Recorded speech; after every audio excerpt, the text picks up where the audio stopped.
ఏండోయ్ బాగున్నారా? ఈరోజైతే tasty tasty చింతపండు పులిహార అటుకులతో అయితే చేసేస్తున్నానండి. ఈజీ అండ్ సింపుల్ ఫాస్ట్గా అయిపోతుందండి. ముందుగా బాండీ పెట్టేసుకోండి, కాస్త నూనె వేసేసుకోండి. నూనె మాకు కాగిపోయిన తర్వాత శనగపప్పు, మినపప్పు, జీలకర్ర, ఆవాలు వేసేసుకోండి. ఎండుమిర్చి లాస్ట్లో వేసుకోవాలండి, మాడిపోద్దు ముందు వేసేసుకుంటేనే. ఈ పోపు అంతా వేగిన తర్వాత ఎండుమిరపకాయలు అనేది వేసుకోవాలన్నమాట. జీలకర్ర, ఆవాలు వేసేసుకున్నాం. పచ్చిమిరపకాయలు కొద్దిగా ఎక్కువ తినే వాళ్ళైతే ఎక్కువ వేసుకోండి, ఎందుకంటే చింతపండు పులుసులో ఉడుకుతాయి కదా, పుల్లగా బాగుంటాయండి. మధ్య మధ్యలో తింటుంటే చాలా బాగుంటాయి. కొంచెం ఎండుమిరపకాయలు కూడా వేసేసుకుని చక్కగా కాగిపోయిన తర్వాత అవి అటు ఏం చేసుకున్న తర్వాత కరివేపాకు ముందుగానే కడిగి పెట్టుకుని కరివేపాకు అయితే వేసేసుకోండి. కరివేపాకు వేసుకోగానే కొంచెం దూరం వెళ్ళండి, లేదంటే అది సౌండ్లు దబ్బమని పడిపోతూ ఉంటుంది ఆయిల్. ఇంగు వేసానండి, ఇంగు వేసుకుంటే బాగుంటుందండి.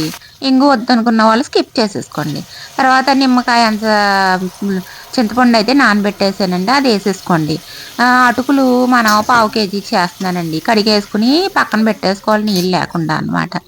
ఈ చింతపండుది బాగానే ఉడకనివ్వాలి కొంచెంసేపు, మరీ చక్కగా కాకుండా మరీ పలచగా కాకుండా కాసేపు ఉడకనివ్వాలి. 2 చెంచాలు అయితే వేసానండి.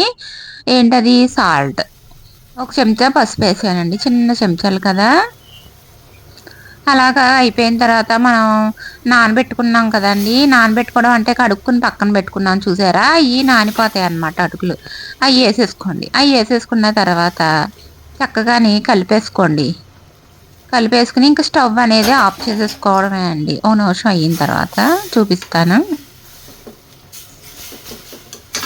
ఇదంటే పీల్ చేసుకుని గట్టిగా అయిపోతుందండి, ఇలా ఉంటుంది కానీ మీకు గట్టిగా అయిపోద్ది, అటుకులు పీల్ చేసుకుంటుంది అనమాట, గట్టిగా అయిపోతాయి. ఇప్పుడు మనం కాస్త జీడిపప్పు అనేది వేయించుకుందామండి. ముందుగానే జీడిపప్పు వేసేసుకున్నాం అనుకోండి, పుల్లగా ఉంటుంది, బాగోదు బాబా. అదే పచ్చిమిరపకాయలు అయితే బాగుంటాయి కానీ జీడిపప్పు బాగోదు. కాస్త జీడిపప్పు వేయించుకుని చూసారా, మొత్తం పీల్ చేసుకుని ఎలాగుందో పులిహార భలే వచ్చేసింది. టేస్టీ పులిహార రెడీ అయిపోయిందండి బాబా.